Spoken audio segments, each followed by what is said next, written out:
Hi guys, நான் உங்கள் ஹார்ட்வர்க் டிஎன்பிசிலேருந்து previous year question series வந்து பார்த்துருக்கோம். 2023 கேட்கப்பட்ட தினமும் 50 கேள்விகள். இன்னைக்கான 50 கேள்விகள் என்னென்னு பார்க்கலாம். ஃபஸ்ட்டு கேள்வி, 8 தொகை நூல்களில் ஒன்று என்னென்னு கேட்குறாங்க. 8 தொகை நூல்களில் ஒன்று தான் என்ன அப்படின்னு பார்த்தீங்கன்னா ஐங்குறுநூறு. ஃபஸ்ட்டு 8 தொகை நூல்கள் என்னென்னு தெரியணும். என்னென்ன? நற்றிணை, குறுந்தொகை. என்னென்னு படிச்சிருப்போம்? 8 தொகை நூல்கள் சொல்கிற பாருங்கள். நற்றிணை, அதுக்கப்புறம் பார்த்தீங்கன்னா குறுந்தொகை, ஐங்குறுநூறு, 10 பரிபாடல், கலித்தொகை, அகநானூறு, புறநானூறு. 1 2 3 4 5 6 7 8. 8 தொகை நூல்கள் மொத்தம் எத்தனை இருக்கணும்? 8 இருக்கணும். என்னது? நற்றிணை, குறுந்தொகை, ஐங்குறுநூறு, 10 பரிபாடல், கலித்தொகை, அகநானூறு, புறநானூறு. சரி, அவங்க என்ன கேட்குறாங்க? 8 தொகை நூல்கள் ஒன்றுன்னு கேட்குறாங்க. அப்போ 8 தொகை நூல்கள் ஒன்று தான் என்னது? ஐங்குறுநூறு. அடுத்தது சிலப்பதிகாரம் அப்படின்னு பார்த்தீங்கன்னா எதில் வரும்? நமக்கு ஐம்பெரும் காப்பியங்களில் தான் வரும். ஐம்பெரும் காப்பியங்கள் என்னென்னு சொல்லி நீங்கள் எனக்கு கீழே கமெண்ட் பண்ணுங்கள். அதுக்கப்புறம் சீவக சிந்தாமணி எதில் வரும் அப்படின்னு பார்த்தீங்கன்னாலும் ஐம்பெரும் காப்பியங்களில் தான் வந்து வரும். ரெண்டுமே ஐம்பெரும் காப்பியங்கள். முல்லைப்பாட்டு அப்படின்னு பார்த்தீங்கன்னா எதில் வரும் அப்படின்னா 10 பாட்டு நூலில் ஒன்று தான் என்ன அப்படின்னு பார்த்தீங்கன்னா முல்லைப்பாட்டு. ஒன்று தெரிஞ்சுக்கிட்டோம்னா அதுக்கு ரிலேட்டடாக எல்லாமே வந்து நம்ம தெரிஞ்சுக்கணும். சதவாதனி அப்படின்னா என்னன்னு கேட்குறாங்க. ஒரே நேரத்தில் 100 செயல்களை வந்து செஞ்சு காட்டினாங்க அப்படின்னா அது பேர் தான் என்ன அப்படின்னு பார்த்தீங்கன்னா சதவாதனி அப்படின்னு சொல்லி கொடுத்துருப்பாங்க. ஸோ சதவாதனி அப்படின்னு பார்த்தீங்கன்னா 100 செயல்களை செஞ்சு காட்டுறது. சதம்னாலே என்ன? 100 சொல்லுவோமா? 100% சொல்லுவோமா? ஸோ 100 செயல்களை செஞ்சு காட்டுறது. அடுத்தது வாயேஜ், சரியான கலைச்சொல். வாயேஜில் நம்ம என்ன படிச்சிருப்போம்? கடற்பயணம் சொல்லி படிச்சிருப்போம். ஓகே, பயணப்படகுகள் அப்படின்னு பார்த்தீங்கன்னா பேசஞ்சர் போட்ஸை தான் நம்ம என்ன சொல்லுவோம் அப்படின்னு பார்த்தீங்கன்னா பயணப்படகுகள்னு சொல்லுவோம். அடுத்தது நடைப்பயணம் அப்படின்னா என்ன சொல்லுவோம்? லாங் வால்க், ரொம்ப தூரம் நடக்கிறோம் இல்லையா, அதை வந்து நம்ம நடைப்பயணம் அப்படின்னு சொல்லுவோம். கலப்படம் அப்படின்னு பார்த்தீங்கன்னா அடுல்ட்ரேஷனை நம்ம என்ன சொல்லுவோம் அப்படின்னா கலப்படம் அப்படின்னு சொல்லுவோம். சரியான கலைச்சொல்லை தேர்ந்தெடுக்க சொல்லியிருக்காங்க. சரியான கலைச்சொல் பார்க்கலாமா? நாட்டிக்கல் மைல் அப்படின்னா என்ன சொல்லுவோம்? கடல் மைல தான் நம்ம என்ன சொல்லுவோம்? நாட்டிக்கல் மைல்னு சொல்லுவோம். ஏவூர்தி, அடிக்கடி நான் சொல்கிறது தான். ஏவூர்தின்னு என்னது? லான்ச் வகைகள். என்னோட வீடியோஸை நீங்கள் ரெகுலராக பார்த்தாலே நம்ம என்ன பண்ணிடலாம்? ஆன்சர் பண்ணிடலாம். அடுத்தது ஏவுகணை அப்படின்னு பார்த்தீங்கன்னா மிஸ்ஸில் தான் நம்ம என்ன சொல்லுவோம் அப்படின்னு பார்த்தீங்கன்னா ஏவுகணை அப்படின்னு சொல்லுவோம். படிக்கிறீங்க அப்படின்னா சைடில் வந்து நோட் பண்ணி வச்சுக்கோங்க. மின்னணு கருவிகள் என்ன சொல்லுவோம் அப்படின்னு பார்த்தீங்கன்னா எலக்ட்ரானிக் டிவைஸை தான் நம்ம என்ன சொல்லுவோம்? மின்னணு கருவிகள் அப்படின்னு சொல்லுவோம். என்னது? எலக்ட்ரானிக் டிவைஸை நம்ம மின்னணு கருவிகள்னு சொல்லுவோம். அடுத்த கேள்வி பாருங்கள். ஆன்டிபயாட்டிக் என்ன? கலைச்சொல் தான் கேட்குறாங்க. ஆன்டிபயாட்டிக்னு என்ன வரும்? ஆப்ஷன் டி, நுண்ணுயிர் முடி அப்படின்னு சொல்லுவோம். சரி, ஒவ்வாமைக்கு நம்ம என்ன சொல்லுவோம் அப்படின்னு பார்த்தீங்கன்னா அலர்ஜி ஏதாவது இருந்துச்சு அப்படின்னா அதை தான் நம்ம என்ன சொல்லுவோம்? ஒவ்வாமை அப்படின்னு சொல்லுவோம். பக்க விளைவு நம்ம என்ன சொல்லுவோம்? சைடு எஃபெக்ட் சொல்லி படிச்சிருப்போம். பக்க விளைவு என்னன்னு சொல்லி படிச்சிருப்போம்? Side effect. அதுவே நோய் அப்படின்னா இங்கிலீஷில் என்ன அப்படின்னு பார்த்தீங்கன்னா டிசீஸை தான் நம்ம என்ன சொல்லுவோம்? நோய் அப்படின்னு சொல்லுவோம். அடுத்தது பாருங்கள். கூற்று காரணம் சரியா தவறான்னு கேட்குறாங்க. கூற்று, கல்விக்கண் திறந்தவர் காமராஜர் என்று பெரியாரால் பாராட்டப்பட்டவர் தான் காமராஜர். இலவச கட்டாய கல்வியை நடைமுறைப்படுத்திருப்பார். ரைட்டு. மதிய உணவு திட்டத்தையும் சீருடை திட்டத்தையும் அறிமுகம் செஞ்சிருப்பார் காமராஜர் தான். எல்லாமே ரைட்டு தான். அப்போ கூற்று காரணம் 1 2 சரிதான். கூற்று, தமிழின் தொன்மையை உலகறிந்து செய்தவர் அப்படின்னு சொல்லியிருக்காங்க. தமிழின் தொன்மையை உலகறிந்து செய்தவர் வந்து பர்திமார் கலைஞர் கிடையாது. யார் அப்படின்னு பார்த்தீங்கன்னா கால்டுவெல் அவர்கள் தான் என்ன பண்ணியிருப்பாங்கன்னா தமிழின் தொன்மையை உலகறிய செஞ்சிருப்பாரு. ஸோ இங்கே என்ன கொடுத்துருக்காங்க? பர்திமார் கலைஞர் தவறு. தனித்தமிழுக்கு வித்திட்டவர் பர்திமார் கலைஞர், இது ரைட்டு. அடுத்தது பாருங்க, மொழி ஞாயிறு யார் அப்படின்னா மறைமலை அடிகள்னு கொடுத்துருக்காங்க. மறைமலை அடிகள் வராது. யார் வரும் அப்படின்னா தேவநேய பாவனர் தான் என்ன சொல்லுவாங்க அப்படின்னா மொழி ஞாயிறு அப்படின்னு சொல்லுவாங்க. அப்போ நமக்கு என்னது? கூற்று 1 தப்பு 3 தப்பு 2 மட்டும் கரெக்டு. ஆப்ஷனில் என்ன இருக்குன்னு பாருங்கள். கூற்று நமக்கு 1 தப்பு 3 தப்பு 2 மட்டும் சரி. இப்போ ஆப்ஷன் பி தான் கரெக்டு. குறில் நெடில் மாற்றம் அறிந்து பொருள் வேறுபாடு அறிய சொல்லியிருக்காங்க. இந்த பலம், இது நம்மளுக்கே தெரியும். இந்த பலம் அப்படின்னா வலிமையை குறிக்கும். இந்த பா அப்படின்னா இந்த பாக்கும் டிஃப்ரென்ஸ் கேட்குறாங்க. இந்த பலம் அப்படின்னா வலிமையை குறிக்கிறது. இந்த பா வந்துச்சு அப்படின்னு பார்த்தீங்கன்னா இங்கே என்ன கொடுத்துருக்காங்கன்னு சொல்லி ஆப்ஷனை படித்து நம்ம போடணும். ஆற்று பாலத்தை வந்து குறிக்கிறது. அடுத்தது குறில் நெடில் தான். தோடு இதுக்கும் குறில் நெடில் தான். இந்த தோக்கும் என்ன அப்படின்னு சொல்லி கேட்குறாங்க. பாருங்கள், ஒன்று மற்றொன்றின் மீது படுதல். ஓகேவா? தோடு அப்படின்னா காதணி. இந்த தோடு அப்படின்னா ஒன்று மற்றொன்றின் மீது படுதல். ஓகேவா? இந்த தோடு அப்படின்னு பார்த்தீங்கன்னா காதில் குத்துறாங்களே அந்த தோடை வந்து நம்ம சொல்லுவோம். குறில் நெடில் தான். பாக்கும் என்ன டிஃப்ரென்ஸ்ன்னு கொடுத்துருக்காங்க. பணம் அப்படின்னு பார்த்தீங்கன்னா நம்ம என்ன சொல்லுவோம்? காசு அப்படின்னு சொல்லுவோம். இந்த பானம் அப்படின்னா அம்பு உறது நம்ம பானம் சொல்லுவோம். ஓகேங்களா? அடுத்தது இடும்பை அப்படின்னா இரு பொருள் தர சொல்லியிருக்காங்க. இடும்பைனாலே நமக்கு தெரியும் துன்பத்தை தரும்னு சொல்லி திருக்குறளில் படிச்சிருப்போம். இன்னொன்று என்ன அப்படின்னு பார்த்தீங்கன்னா வறுமையும் நம்ம என்ன சொல்லலாம் அப்படின்னா இடும்பையில் வந்து சொல்லலாம். இரு பொருள் தருக. துளைனா என்ன அப்படின்னா ஒன்று வந்து துவாரம், துளைப்போ. இப்போ துவாரம் அதாவது நம்ம ஓட்ட பொருளே அதையும் நம்ம துளைன்னு சொல்லுவோம். இல்லை அப்படின்னா எங்கேயாச்சும் தொலைஞ்சு போ, என்னை வந்து தொந்தரவு பண்ணாத அப்படின்னு சொல்லி சொல்லுவோம்ல, அதையும் நம்ம சொல்லுவோம். அப்போ துளைக்கு 2 பொருள் இருக்குது, துவாரம், இன்னொன்று வந்து தொந்தரவு. அடுத்தது இரு பொருள் தருக. வேண்டல் அப்படின்னு பார்த்தீங்கன்னா விரும்புகை, இன்னொன்று வந்து விண்ணப்பம். நம்ம போயிட்டு கடவுள்கிட்ட முறையிறது, அதை வந்து சொல்லலாம். இன்னொன்று வந்து என்ன விரும்புகை, என்னை வந்து விரும்பு அப்படின்னு சொல்லி சொல்கிறது. ஸோ வேண்டலுக்கு 2 பொருள், இப்படியும் சொல்லி நம்ம என்ன பண்ணலாம் சொல்லலாம் வேண்டலை. அடுத்தது அடைப்புக்குள் உள்ள சொல்ல தகுந்த இடத்துல சேர்க்க சொல்லியிருக்காங்க. நம்ம படித்ததான் ஓவிய வரி வடிவத்தை என்ன சொல்லுவோம், ஓவிய எழுத்துன்னு தான் சொல்லுவோம். செப்படையில் காணப்பட்ட வரி வடிவத்தை ஓவிய எழுத்துன்னு சொல்ல மாட்டோம். கற்பாறையில் காணப்பட்ட வரி வடிவத்தை சொல்ல மாட்டோம். தாளில் காணப்பட்ட வரி வடிவம்னு சொல்ல மாட்டோம். ஓவிய வரி வடிவத்தை என்னன்னு சொல்லுவோம், ஓவிய எழுத்து. இது ஸ்கூல் புக்கில் படிக்கிறது. அங்கே இருக்க ஒரு லைனை தூக்கி போட்டு நமக்கு வந்து கேட்டிருக்காங்க. அடுத்தது பாருங்கள், பறவைகள் இடம் போல தான் என்ன சொல்லுவாங்க அப்படின்னா வலசை போதல். நம்ம படிச்சிருப்போம். டாக்டர் சலீம் அலி பறவைகளின் மனிதர் வலசை போதல்ன்ற டாப்பிக்கில் வந்து நம்ம படிச்சிருப்போம். ஓகேங்களா? பறவைகள் இடம்பெறுதல் என்னது, வலசை போதல். விலங்குகள் இடம்பெறுதலை சொல்ல மாட்டோம், தாவரங்கள் இடம்பெறுதலை சொல்ல மாட்டோம், மனிதர்கள். பறவைகள் இடம்பெறுதல் தான் நம்ம என்ன சொல்லுவோம், வலசை போதல் அப்படின்னு சொல்லி சொல்லுவோம். சரியான இணைப்பு சொல் தான் கேட்குறாங்க. கேள்வி கேட்கும் ஒவ்வொரு குழந்தையும் விஞ்ஞானிகள் தான். கேள்வி கேட்கும் ஒவ்வொரு குழந்தைகளும் என்ன சொல்லுவோம், விஞ்ஞானிகள் தான் அப்படின்னு சொல்லுவோம். எனவே வந்து எங்கே யூஸ் பண்ணுவோம்னா ஒரு காரணத்தை கூறி முடிவை சொன்னாங்க அப்படின்னா அங்கே என்ன பயன்படுத்துவோம், எனவே வந்து யூஸ் பண்ணுவோம். இப்போ இங்கே என்ன சொல்கிறாங்க, கேள்வி கேட்கும் ஒவ்வொரு குழந்தையும் விஞ்ஞானிகள் தான், ஒரு காரணத்தை சொல்கிறாங்க. அப்போ பாருங்கள், எனவே குழந்தைகள் தான் இவ்வுலகின் முதல் விஞ்ஞானிகள் முடிவை சொல்கிறாங்க. ஸோ என்ன பண்ணலாம், அங்கே வந்து என்ன பயன்படுத்துவோம், எனவே வந்து பயன்படுத்துவோம். அடுத்த கேள்வி பாருங்கள், சரியான இணைப்பு சொல் தான். பூமி அகல் விளக்காகவும் கடலை நெய்யாகும். ஆமாம், ஒரு காரணம் வந்து சொல்கிறாங்க. பூமியை வந்து அகல் விளக்காக வச்சுருக்காங்களாம், கடலை வந்து நெய்யாக வச்சுருக்காங்களாம். கதிரவன சுடராகவும் உருவகப்படுத்தப்பட்டு உள்ளன. ஸோ ஒரு காரணத்தை வந்து அங்கே சொல்ல வராங்க. அப்போ நம்ம என்ன பண்ணணும், அங்கே எனவே வந்து பயன்படுத்தணும். இப்பாடல் உருவகாணி. சரிங்களா? ஒரு முடிவை சொல்கிறாங்க. இதெல்லாம் சொல்லிட்டு இந்த பாடல் என்னது அப்படின்னா உருவகணி அப்படின்னு சொல்லி சொல்கிறாங்க. அப்போ ஃபுல் ஸ்டாப்பு. இது என்னது, இதுவும் ஒரு காரணத்தை சொல்லி முடிவை சொல்ல வந்தாங்கன்னா அங்கே என்ன பயன்படுத்துவோம், எனவே வந்து பயன்படுத்துவோம். அடுத்தது பாருங்கள், சரியான இணைப்பு சொல் தான். நச்சுக்காற்று ஓசோன் படலத்தை தாக்குகிறது, இதனால் புற ஊதா கதிர்கள் உங்களை தாக்குகின்றன. ஆமாம், கரெக்ட். ஏனெனில் மேலும் ஆனாலும் நம்ம போட மாட்டோம், இது படித்து பார்த்தாலே போட்டுடலாம். அடுத்தது சரியான வினாச்சொல்லை தான் கேட்குறாங்க. வினாச்சொல்னாலே கொஷின் மார்க் தான். நல்ல நூல்களின் இயல்புகள் நீங்கள் கருதுவன. நல்ல நூல்களின் இயல்புகள் நீங்கள் கருதுவன. இதில் கருதுவனான்னு என்னது, பலவின்பால். பலவின்பால் வந்து நம்ம என்ன யூஸ் பண்ணுவோம் அப்படின்னா யாவை தான் வந்து யூஸ் பண்ணுவோம். அடுத்தது பாருங்கள், சரியான வினாச்சொல் தான். கிழவனும் கடலும் கதாநாயகன் யாருன்னு தான் கேட்க மாட்டோம். யாருன்னு தான் கேட்போம், என்னன்னு கேட்க மாட்டோம், எதுன்னு கேட்க மாட்டோம், எப்படின்னு கேட்க மாட்டோம். வினாச்சொல்னு கேட்குறாங்க. இப்போ வினாச்சொல் அப்படின்னாலே நம்ம யார் தான் வந்து பயன்படுத்துவோம். பொருத்தமான காலத்தை தேர்ந்தெடுக்க சொல்கிறாங்க. நல்லோர் வாழ்த்தினர். இப்போ வாழ்த்தினார் அப்படின்னு சொல்லி கொடுத்துருக்காங்க. என்னது, நல்லோர் வாழ்த்தினார் அப்படின்னா, வாழ்த்தினார் அப்படின்னு பார்த்தீங்கன்னா ஏற்கனவே நடந்து முடிஞ்சதை குறிக்குது.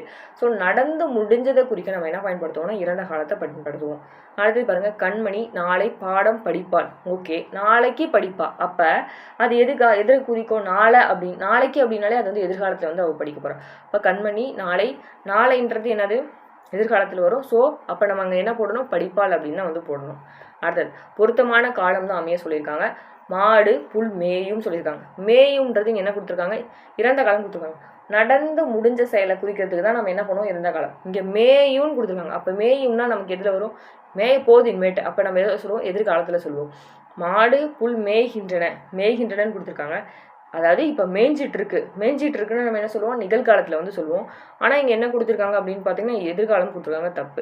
அடுத்தது மாடு புல் மேயும், இப்போ தான் சொன்னேன், மேய போகுது அப்படின்னா அது வந்து எதில் வரும், எதிர்காலத்தில் வந்து வரும். ஆனால் இங்கே என்ன கொடுத்துருக்காங்க, நிகழ்காலம் கொடுத்துருக்காங்க, தப்பு.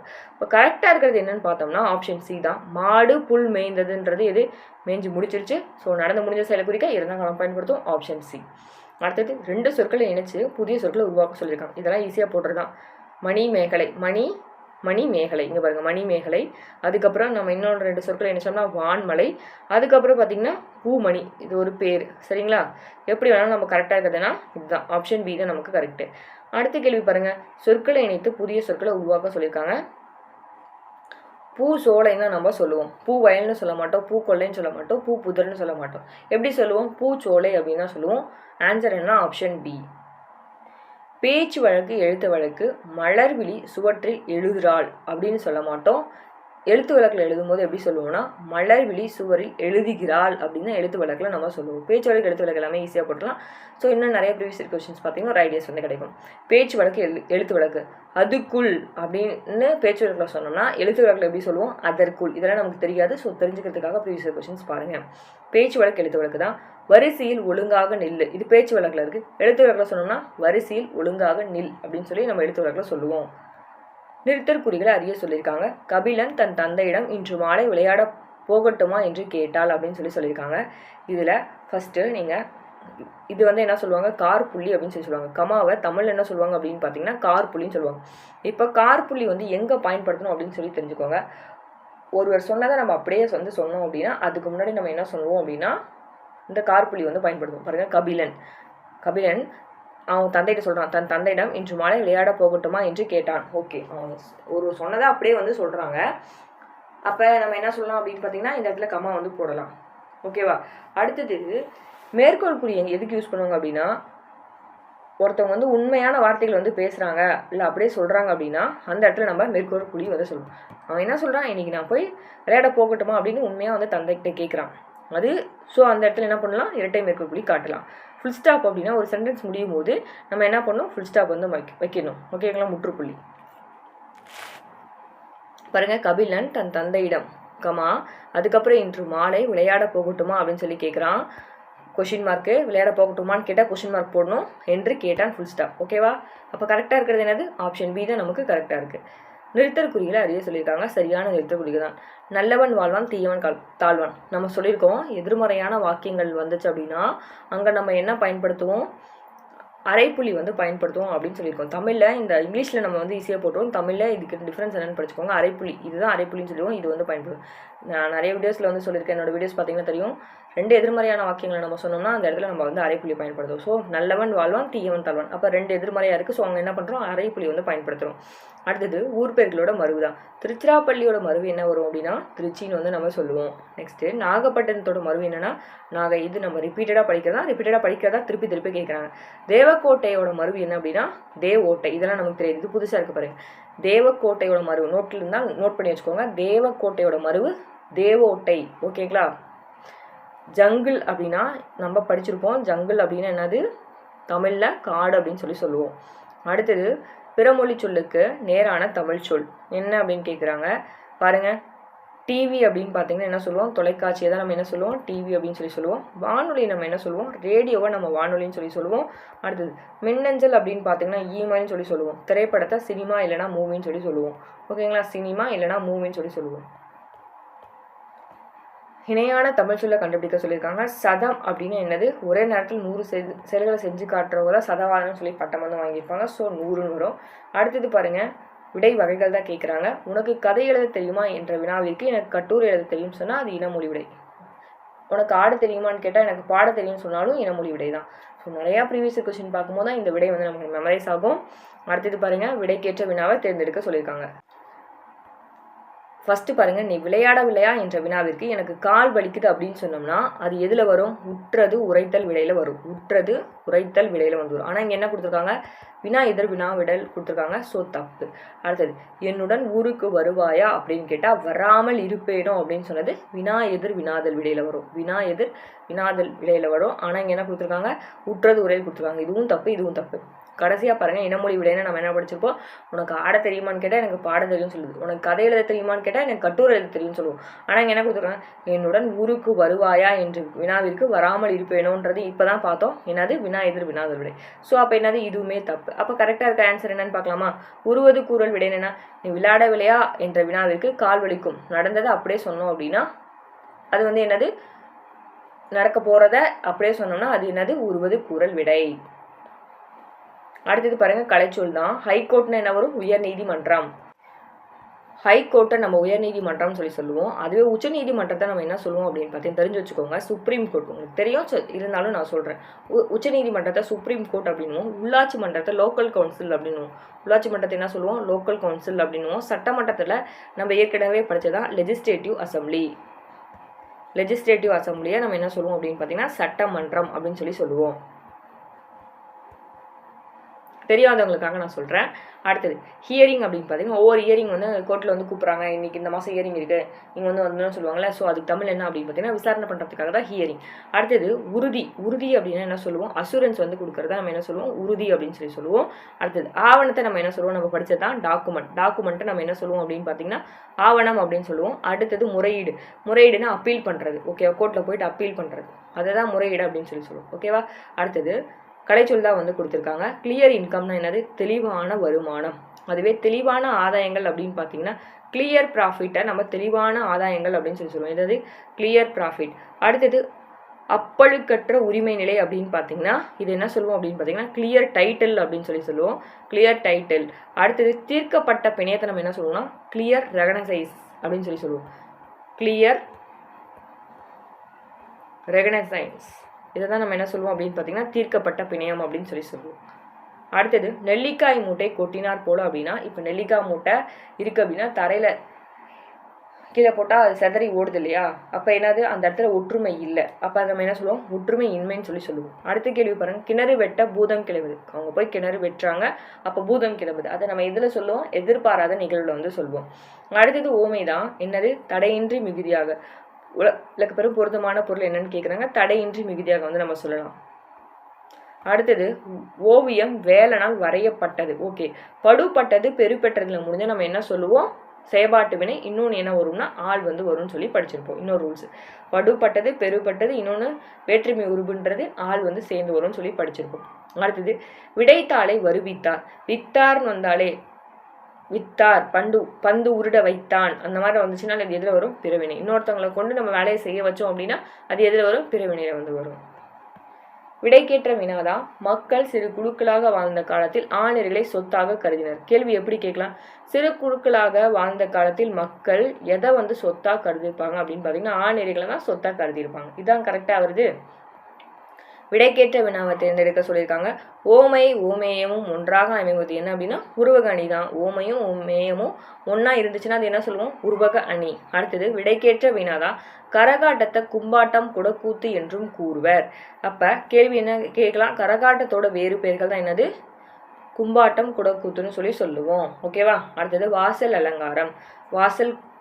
வாசல் கூட்டல் அலங்காரத்தை நம்ம எப்படி சொல்லுவோம், வாசல் அலங்காரம். எப்படி சொல்லுவோம், ஃபர்ஸ்ட் இது நிலைமொழின்னு எடுத்துக்குவோம், இது வருமொழி.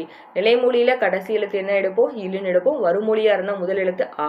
அப்போ இல்லு கூட்டல் ஆதான் நமக்கு என்ன வரும், லான் வரும். ஸோ அதுதான் இங்கே வந்து வந்திருக்கு. அவ்வளோதான். இன்னைக்கான 50 கேள்விகள் பார்த்தோம். இது போல வீடியோஸ் வேணும் நம்ம சேனலை சப்ஸ்கிரைப் பண்ணி வச்சுக்கோங்க. டெய்லி வீடியோஸ் வரும், பார்க்க மறந்துடாதீங்க. தேங்க்யூ.